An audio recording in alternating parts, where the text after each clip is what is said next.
Yes, welcome to my INCON Summer Learning Session. My name is Sandra Pabst and I'm here in Berlin, right in the center of the city at the Humboldt Carré in a studio. And I'm very happy that I can share my expertise. And I'm going to talk about how to present yourself on a digital event or on a stage, how you leave a best and a positive and competent impression on your audience, but also not only how to sell yourself, but also how to build up a perfect message, a perfect statement, or if you get interviewed, what you have to take care of if you get interviewed by the press. And how is it going? I'm going to talk a little bit about and share my information and my expertise. And then we are going to do some breakout sessions. That means you're going to find yourself in a group of 2 or 3, and you will present yourself to the other person.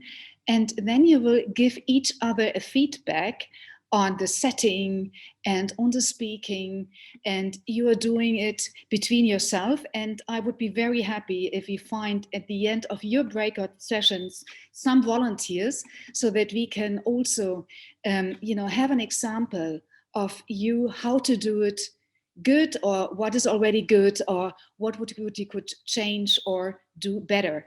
But before we start, I do have a question for you. So please write your answers in the chat, and Angela will give me the short feedback.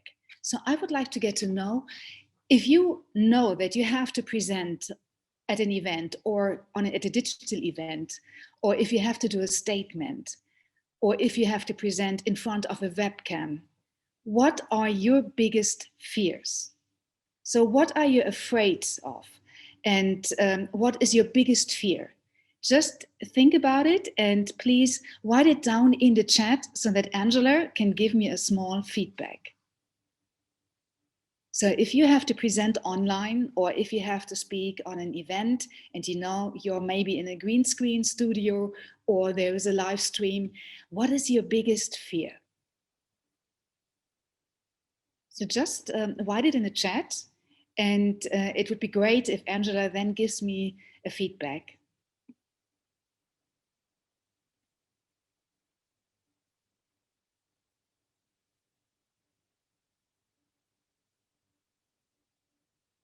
And we will not say any names. So just, but just tell us what always comes to your mind. And what are you always afraid of?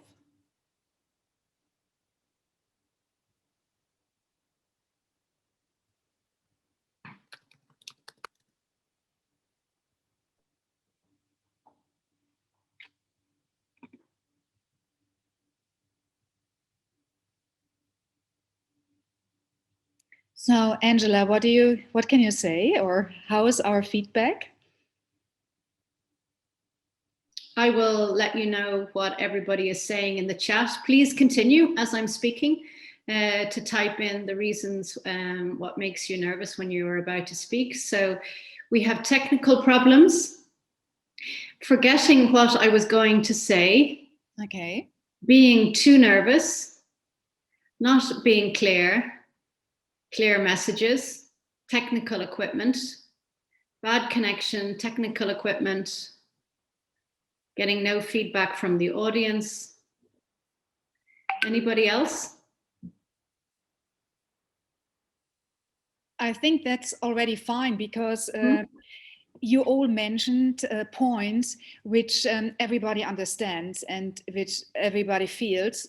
And I'd like to now start with my presentation and start to give you and to share my information and expertise. And I'm going to share my screen, and I can promise we're going to talk about every little point you already mentioned. And if there is a question, Angela is so nice to tell it to me. So just write it in a chat if there's something unclear, so that I can get back to you, because I'm not able to see the chat. And if that is fine, I would like to share my screen and then start with my presentation. All right?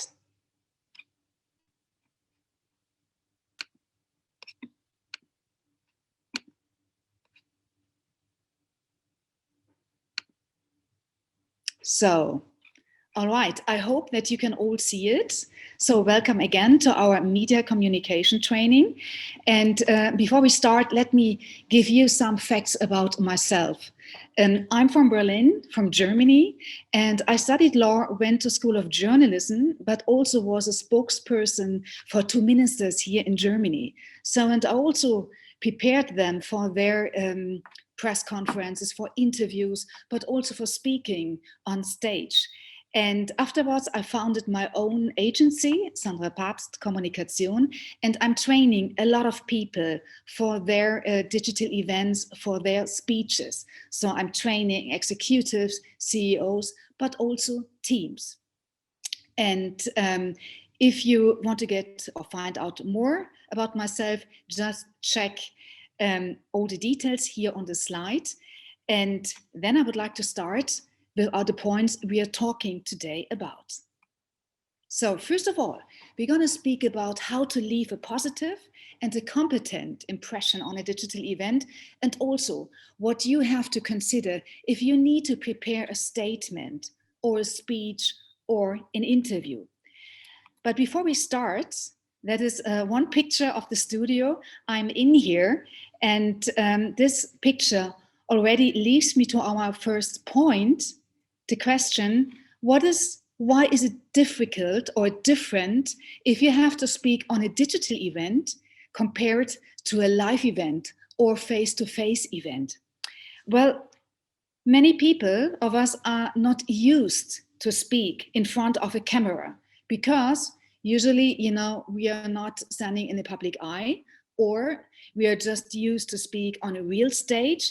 But because of Corona, because of the digital booster of communication, it gets more and more common for a lot of companies to organize hybrid events or digital events, or even start sessions out from your home office or from the office. And presenting on a digital event or presenting in front of a webcam is much more different compared to a real event. It is a challenge, but it's also a chance. And before we start, let me give you some very important points. Why is an online presentation different? Well, first of all, our stage is much smaller than on a real event. Stage, I mean, you have a screen as a spectator or as an audience. And that means your stage, your screen is of course much more smaller and therefore much more intense. And also, we perceive digital messages only with 2 of our 5 senses. What does it mean? We only see and we only hear. So, and therefore, we are much more focused on how somebody is speaking, on how somebody is looking. And every little mistakes is much more on the focus than it would be on a real event. All right. So we notice every facial expression. We notice as a spectator or as the audience if a speaker is getting nervous, if he lost the plot, or if he don't know how to breathe. So everything is much more intense.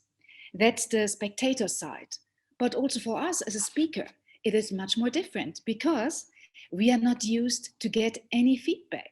All right. Even if you're in a green screen studio and there's one technician, or if you're at home, you speak to a camera or into a camera, and you do not get any direct audience feedback. And that makes it very, very difficult for so many people who are not used to do it and who are not trained to do it, because they don't know how to react. They don't know, is it okay? Is it not okay? Am I too slow? Can people follow me? Is it understandable? And also sometimes we have the feeling that we are talking to the wall. And what does it make with a speaker if he is not used to it or doesn't know or hasn't practiced it?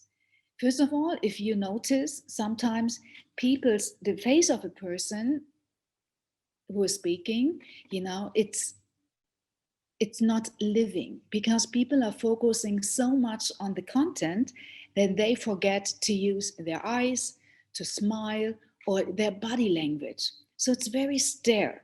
And we have the feeling, wow, that person does not feel comfortable and is not comfortable because the situation is so different. We speak into that small black webcam, if we have a webcam, or into the camera of our laptop. So that makes it really, really difficult. But, even at this point, I can tell you the impact of non-verbal communication, that means of our body language, of our voice, of our speech rate, is much bigger than the impact of our verbal communication. That means people pay more attention on how you do it, on how you speak, than on your actual content. And that is a problem because we as a speaker, we want that people are following our information, our words, our message. And very often people forget that they have to put even more focus on how to sell that message, on how to speak. And we're going to tell and we're going to learn how to make it better and how to make it that even your message gets or leaves the impact we want to leave it on our audience. And also another thing is not only if you are working for a company and you're organizing events, but also our media landscape has changed. So if you're a CEO, if you're an executive and you have a very interesting topic, it can happen that a studio, a TV station, or even a newspaper, which all have now internet or online platforms and start to use moving images more and more, they ask you for a statement or for an interview. And they just do it via Skype, via Zoom, or another tool. So that means even the media, if they want to get a statement from you, does not come to you in your office anymore. They just, make a session with you online. So therefore, you don't even need to know how to do the interview, but also how to, be prepared so that you look great and that you leave the impact you want to leave in public. So that means we have 2 points because of the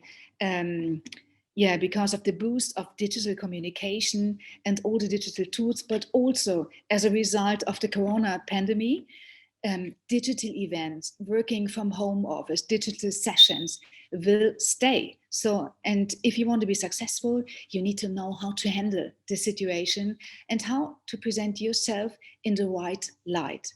And also, like I said, the media landscape is changing. So it's much easier and it does not cost that much money to do a Skype interview or a Zoom interview. And therefore, we also need to mention that. So, how is it? How are we going to appear confident in public or on a digital event?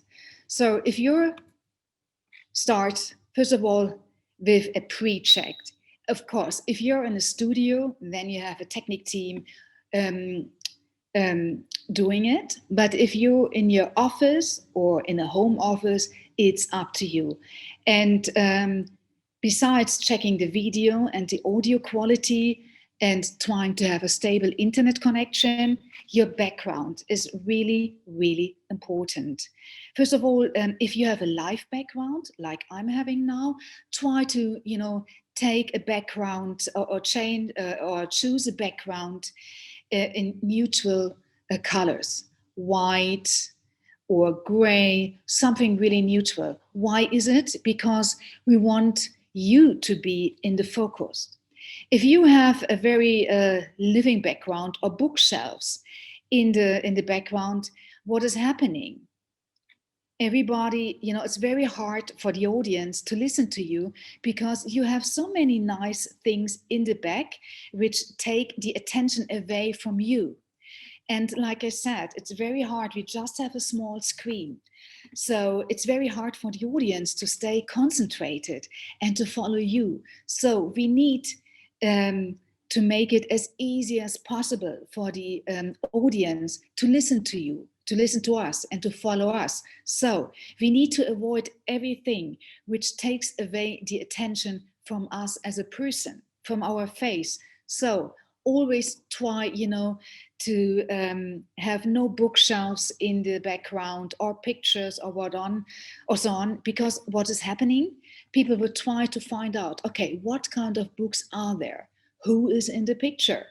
They are putting, or they're focusing their concentration on the back and not on you. And like I said, nonverbal communication leaves a much bigger impression on the audience than your words, than your content. So therefore, we need to avoid everything which takes the attention away. If you have a virtual background, which every tool offers already, also try no wild patterns, use neutral colors, because that makes it much easier.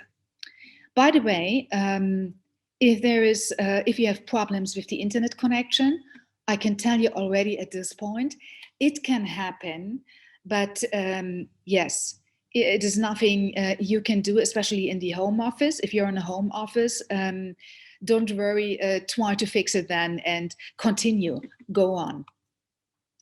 I'm going to show you going to share a very nice picture. Here you see, it's a picture from the European Union Council. And if we talk about digital communication and all these tools like Zoom or WebEx or MS Teams, they all have in common that it's very difficult to show a hierarchy. So it does not, if you have a group meeting, it's not possible to show who's the CEO, who is maybe the intern, because digital communication means everybody is more likely evil. It means on screen. So in the world of politics, some people had the idea to put as many flags in the background to show that the person, that the speaker is very important. So we have very nice examples here, like the representative of Slovakia, with 4 flags in the background. On the left side, we have Madame Lagarde, which has a much more neutral background, so that we are, focused on concentrating on what she is saying. So you can see different examples how, on the one hand, people try to solve the problem on different hierarchies and to show how important is a person. And here you can already see, does it work or does it not work? All right, if the person in the middle would speak now, I guess everybody of you checked already what kind of flag is in the background, what is it? And that is exactly an example on how the background is taking away the focus from you and the attention away. And that is what we should definitely avoid. Here, another example for digital background, virtual background. Also here, I really like the Golden Gate Bridge in San Francisco. But if that person would have important messages, he makes it really, really difficult for the audience to follow him, because we all are somehow or at some point trying to, find out more about that, what is in the back, and that is the Golden Gate Bridge in San Francisco. So avoid that. Use neutral colors. That makes you much more confident and leaves a much better impression on your audience. Also, very important, our webcam. If you're in your office or in your home office, if you're in a studio, in a green screen studio, people, you have help, and people can make sure that the camera is on the right position. First of all, you should always, avoid that you look down. That means if you have a camera in your laptop, very often people look down. And first of all, it does not leave the best impression of your face and your neck, but also it has a little bit an arrogant, it looks a little bit arrogant. So whenever you look above to somebody, down to somebody, that's not really positive. So you should avoid it. If you're at home, you can use a couple of books to put your laptop on a higher position so that your camera is on the same position like your eyes are. And also, a very important thing is, do you like to see yourself on a video? Or do you like to see yourself online? We all need to get used to it. We all need to get used on how do I look if a camera is filming me? How do I look if I'm presenting? How do I look if I'm doing a statement? And I don't know, the older we are, the more, we are not used to it. Like younger generations, they're used to, doing selfies, doing small reels for Instagram or Facebook or TikTok. So they are much more used to their own image on a video or on a film. But the older we are not used to it. So we need to learn it so that we feel much more comfortable if we see ourselves. So I always suggest, first of all, do a screenshot before you start a session and check, how do I look? How is my makeup? If you're a woman, how are the colors I'm wearing? And even record a small sequence of your speech or your statement or your presentation so that you can see, am I, moving? Am I talking also with my eyes? Am I smiling? Or maybe am I too strong and too serious and maybe too focused on the content and forget the interaction with the audience through the webcam? So therefore, it's very important that you like what you see on the screen. And I'm always getting the question, do I need extra equipment or not? There are great cameras which zoom in and out, and also cameras where you can, show your hands and your arms. It's always better. But if you are not a professional speaker and if you're just speaking from time to time, the camera in your laptop is fine as well. So really, really important, get used to your own picture and get used on how do I look like when I'm speaking. Also lightening. It's very, very important that we can see your face while you're speaking. Remember, I told you at the beginning that during a digital event or on a digital event, or even if you have a Zoom session or whatever, the stage is much more smaller than on a real face-to-face event or a meeting. So everybody is focused on that small screen. And very often people forget that their face has to be seen. So if you have an extra light source like an LED panel or a spotlight or whatever, make sure that it is right in front of you, behind your camera, so that you get the light on your face. Very often people stand in front of a window. So what is happening? The background is very light, but your face is dark. We can't see your face. And that makes it very, very difficult for your audience to follow you because we can't see your face. And you're communicating via your words and of course via how you look like. And that's why we need to see you. All right. So that's really, really important that you check how's the light. By the way, I've seen it already. Sometimes people use roll-ups with the logo of the company or the institution or corporation. And there is sometimes the problem that the roll-up is reflecting the light. If it's a roll-up made of paper, very often we have the problem that the light is reflecting. And that is a little bit disturbing. So you should be really, really sure, do I really need it or not? And also sometimes the roll-ups are printed with too many words or logos or phrases, which already or also take the attention away from you. Why do we have roll-ups anyway? Because usually if you have a real-time press conference or a face-to-face press conference, a roll-up was always important so that journalists who were maybe sitting more at the end of the room, could remember where they are and what's the company's name and so on. But online, there are a few programs where you can put your logo digital in the background. So check if you are using a roll-up, does it reflect the light? And then if it does so, try to find a roll-up which is not made out of paper, but from another material, or try to check if it's better if you just use a software program to just, show the logo digital. And after, we talked about that you should get used and that you should like yourself on a screen or in a video, the second question is, do you like to hear yourself? So very often, if you hear yourself the first time in a recording, people very often get shocked. Why is it?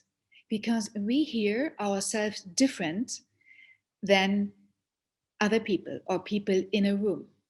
And so we also need to get used, how do I sound? How's my voice? How do I speak? How do I pronounce it? And the more you practice and to train, and the more you know how you look like, and the more you know how you sound like, you can work on it. And you need to get used. And I tell you, everybody is nervous and shy when they see themselves first time on a video. But the more you do, the more you can, find out what might is already great, and where you might should, change some things so that you leave a more or a better impact on the audience. Then there's also the question, do I need an extra microphone? Should use AirPods, or is the microphone in my laptop all right? It depends. I was using like AirPods, and sometimes people told me, you know what, the sound is not that good. Like I said, if you are not a professional speaker, or if you just speak from time to time, I think the microphone in your laptop is fine. You can try a headset. The negative side of a headset is that it does not really look modern, but of course it takes away all the noises. But if you, take care that you are in a silent environment, that nobody is entering your room, and then it would be fine. Here you can see a picture, how I do it sometimes. So first of all, you can see I'm standing and I'm not sitting. Why is it? Because I think if you're standing, first of all, you're much more able to use your arms and to move and to underline what you're saying with the help of your body language. And also your voice is much better because you're standing straight and your breath is able to work, or you can breathe and you can open up your mouth, and the tone comes out much better. So when you're able to stand, do it. I always would suggest it. Of course, it depends. If you have a 3-hour session, definitely, sit down. But if there's a hybrid event and it's your spot and you're presenting from your office or whatever, try to stand. Check it out, and usually it feels much more comfortable. And you can also see the camera on that picture is on behalf of the level of my eyes. So that means I'm able to, look directly into the camera. And also you can see I'm using in this picture a couple of lights, so LED panels and also soft boxes, so that I have enough light on my face and that I'm able to be seen in a good light and in a good way. And you can also see I'm having a laptop there, and this laptop is standing on a little shelf. And if I would sit down, that construction helps me that also the camera on my laptop is on the right direction, on the right level with my eyes. And if you do not have it, you don't have to buy it. You can use a couple of books so that you have the right level. That is really, really important. So that is an example. So how does it look like? And how could you prepare yourself in your office or even in your home office? What else is important? If you do have an important session, meeting or whatever, make sure that your mobile phone is off and that you are not getting disturbed. So you can even put an on-air lock sign or lock the door. And another thing is, if you share a screen, do it before so that you are able to see, okay, if I'm sharing my screen, what does the audience really sees? So here's a nice picture on how we could look. And now I want to go back to that really, really important point that if we present online, speak online, do a statement or a speech to our colleague as a CEO or executive or whatever, we need to use our voice and body language. And you might have heard about it, and I already mentioned it a couple of times. In the 70s, Albert Moravian, he, invented like the rule of personal communication. And he said that our body language, so that means the nonverbal communication. So the way, how do we stand? What kind of impression do we leave on behalf on how we are walking, how we are standing, how are our feet and our arms and hands have an impact on 55%. So we always communicate verbally and non-verbal. So our body language leaves the biggest impression on the opposite or on the audience. It's 55. And also the way we speak. Are we talking very shy and not very loud? Or are we open-minded and are we open up our mouth? Has an impact on 38%. And like I said, the content.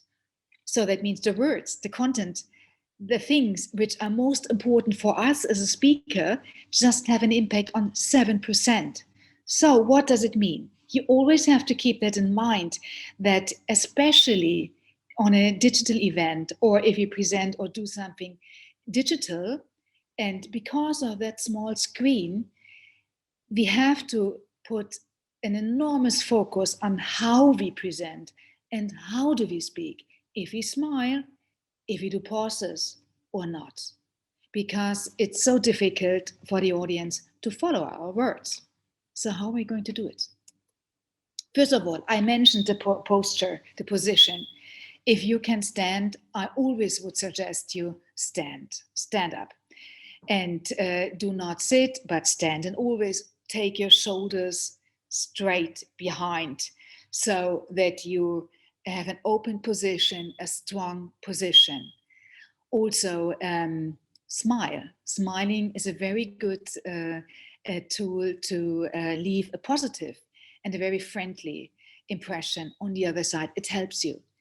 And also, we talked about, or you all know that if you have a business meeting or a business presentation, of course, you should dress up very professionally and especially wear the right shoes. Because, of course, you just can see now the upper part of my body and you don't see my shoes, but I'm always wearing high heels because these high heels give me a much better standing. So even if you're in a home office and it's a very important meeting or an important presentation, think about your shoes.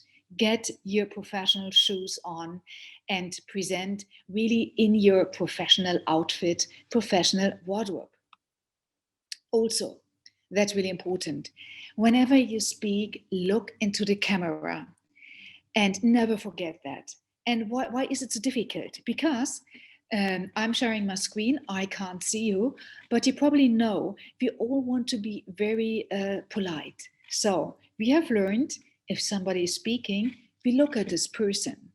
And if you're on a panel or in a panel situation, or you're discussing something with a group, we tend that we do not look into the camera, but we look at our screen to see the other person. But if you speak and you might answer a question and you think, I'm really polite, I'm gonna look directly at that person, it means you are losing the contact to your actual audience. So whenever you speak, really, really get that in mind. Even if you do not see the other person you are speaking to, always look into the camera. Do not look above the camera or do not look at the screen while talking or while maybe answering a question, because you would do that in real life. But online, the only chance to get a connection with the audience is via the camera. That's why you always need to look into the camera. And that's why we have to train it.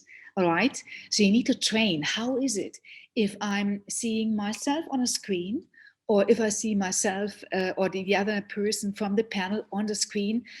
How can I do that? Or you should train it, that you're always, when you are speaking, look into the camera.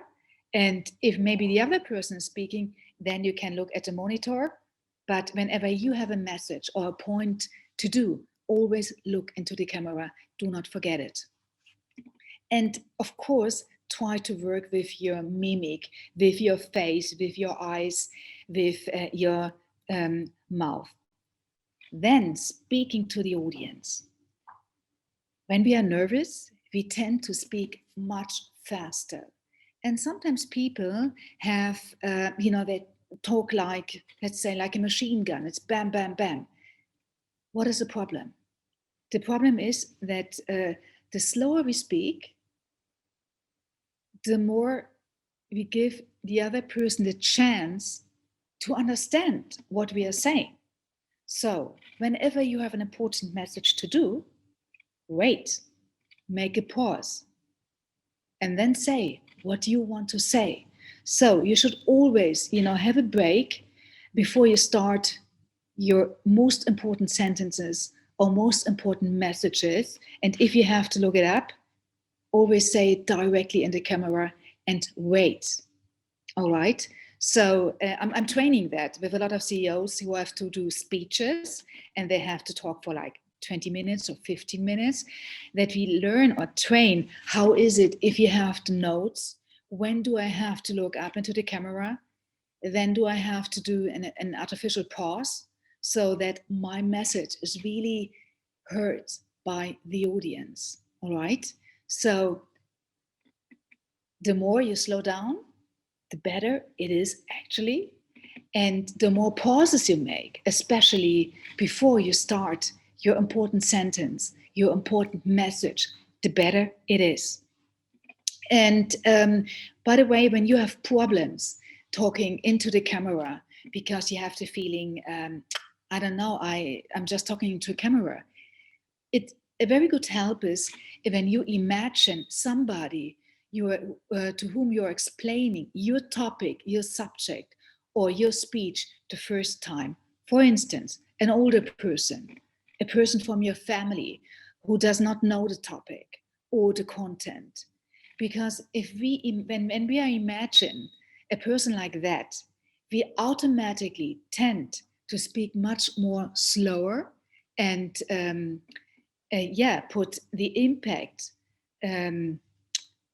of we vary our voices so that the other person understands what we are going to say. So that's a good trick. Imagine somebody behind the camera, or that the camera would be somebody, maybe an older person, your grandma, or maybe even a child, and imagine you are explaining your subject or your message to them.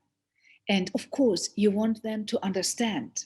So, and if you know an older person or a child or a person who is not familiar with your topic, you automatically will become more slower and you will use the right words because you want that the other person is understanding what you're saying. Also, I was just coaching somebody, and this person was using these hands the whole time while speaking like this. You can see it, putting all hands together and speaking the whole time like this. That is not a good posture. You should always be open. So open up.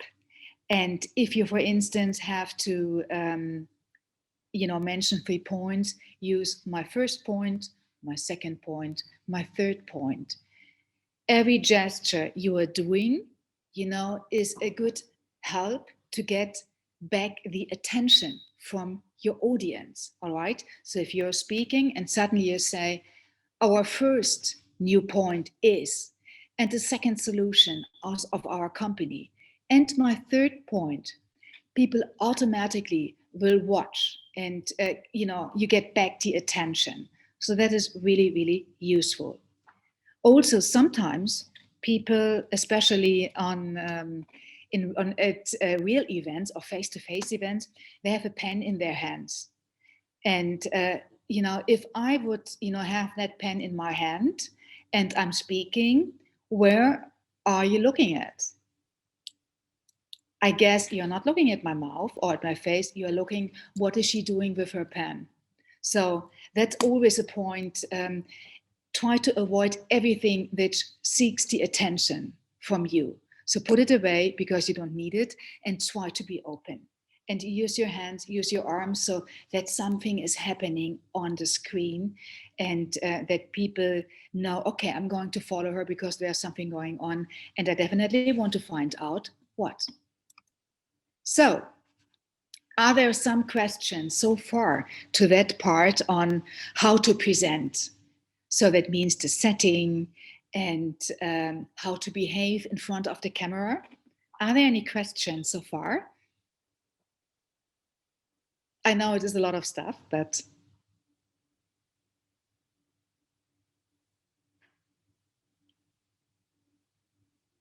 All right.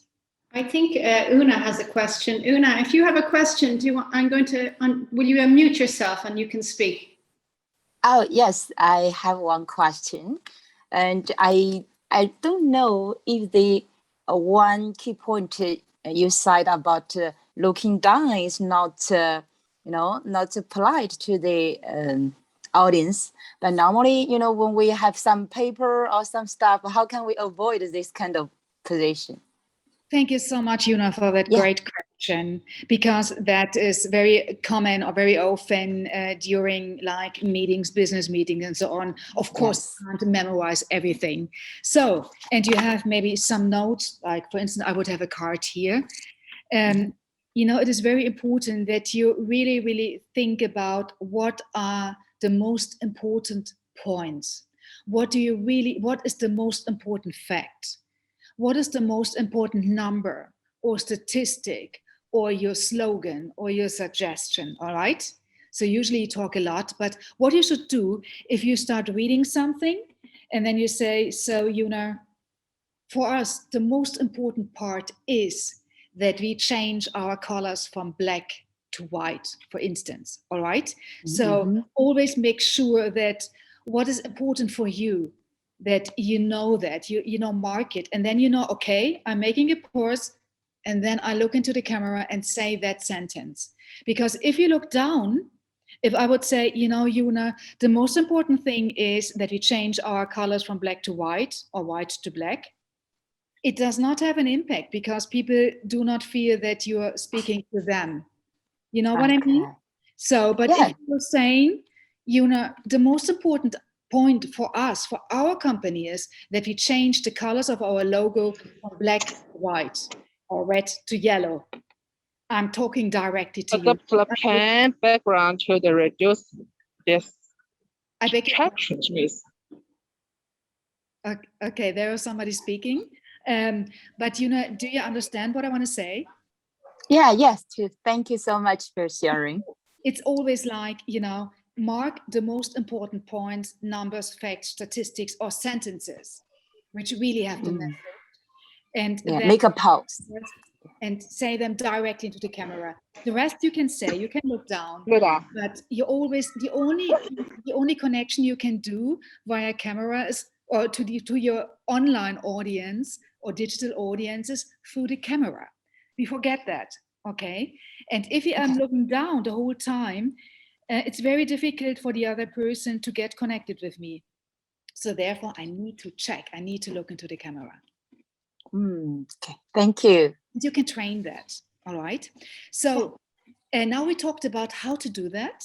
And now we're going to talk about, I'm going to give you 10 tips for a perfect statement. So here we see myself speaking, and First of all, it's very important that you always focus on your target group and your desired action. So always think about who is your audience.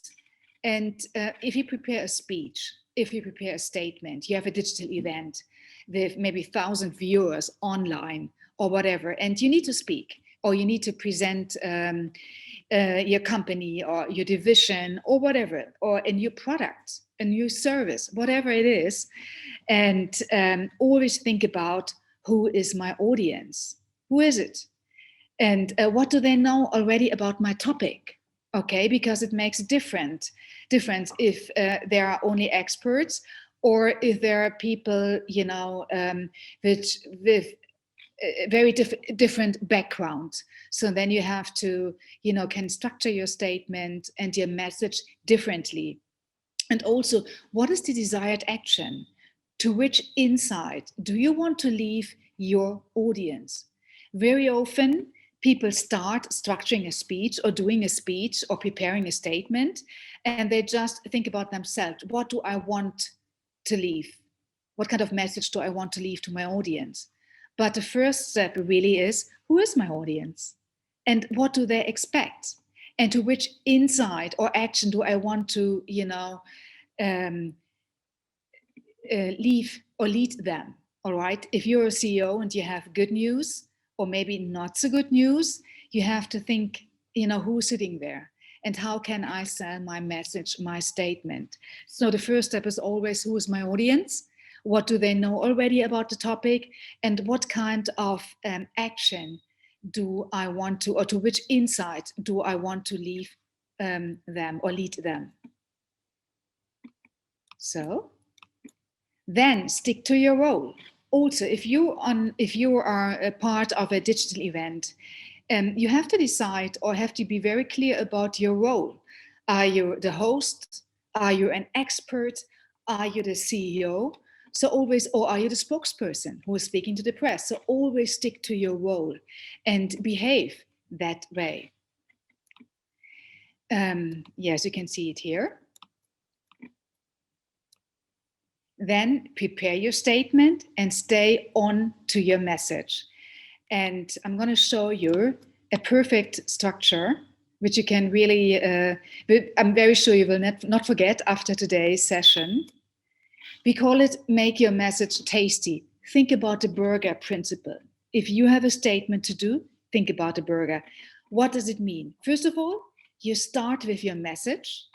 You have something to announce, good or bad, you don't know, but you start with your message. We want, we will do that, or we decided to do that, and or we think something is good or bad, and you start with that sentence. And then in the middle part, you bring facts and arguments. You can bring 3 arguments, and at the end, you repeat this message, all right? That is what we call the burger principle. So it's very juicy inside, but we have the same outside. So we have the message, you bring your facts and arguments, and then you repeat your message. And whenever you need to do a statement for an interview, you have to prepare it, and you do not know how to do it, that is a very, very good structure.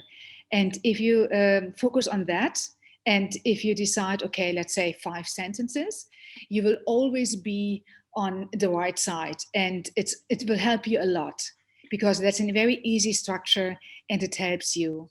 Bring first your message, bring 3 arguments of facts, and then repeat the message.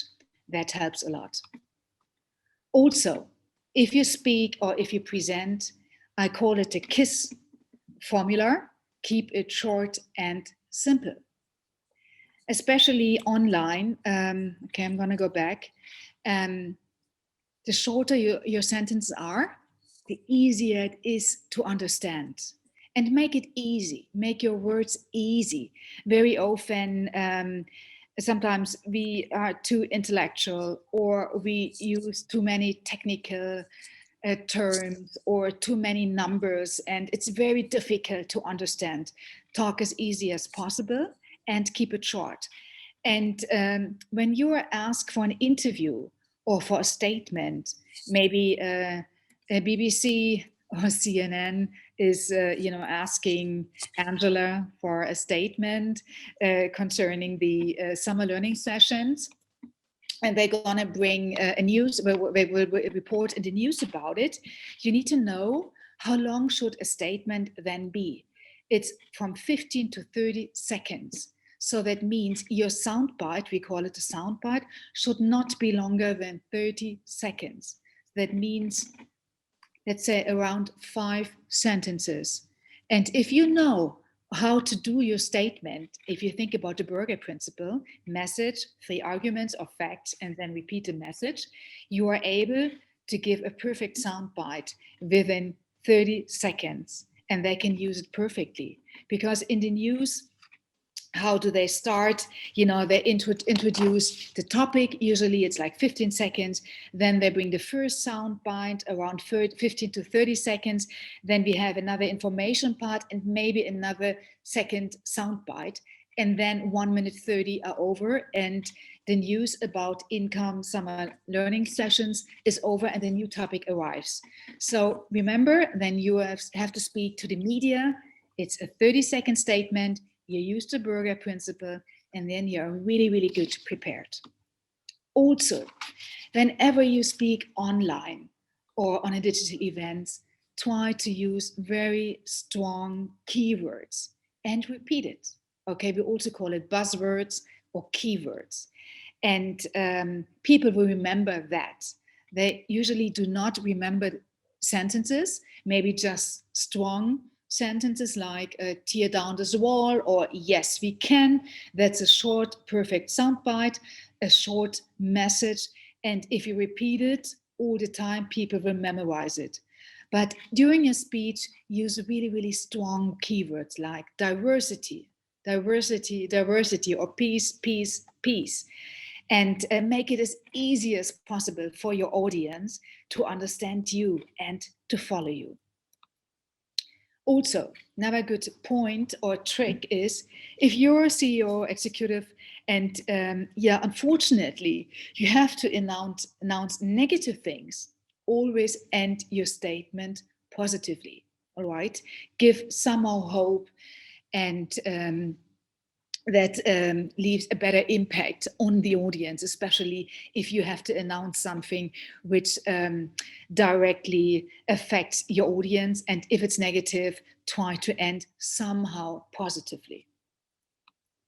And never be afraid of critical questions.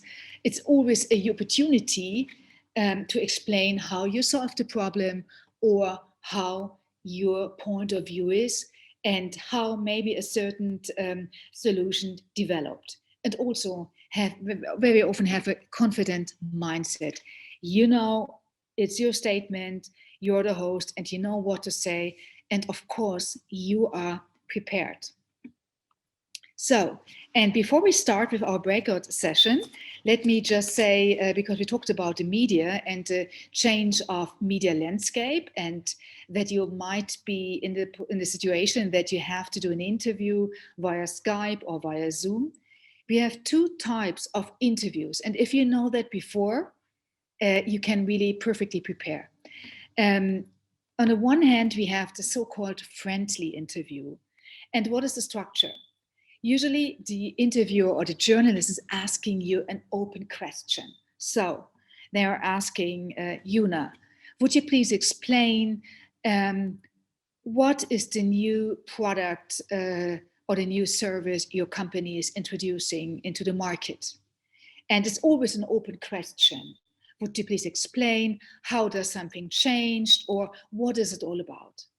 And that's a very, very thankful question, because how do you answer? You are prepared. You know the Berger principle, you know your statement, and then you just bring your statement. And the structure of friendly interviews that every question which follows will directly refer to your opening answer or to your opening statement. So if you get an interview, a friendly interview, that's great because you are able to leave your message, and every follow-up question will refer directly to the statement and to the point you mentioned in your statement. So that's really, really great. And usually with my clients, of course, we are practicing and training that. And the opposite is the critical interview.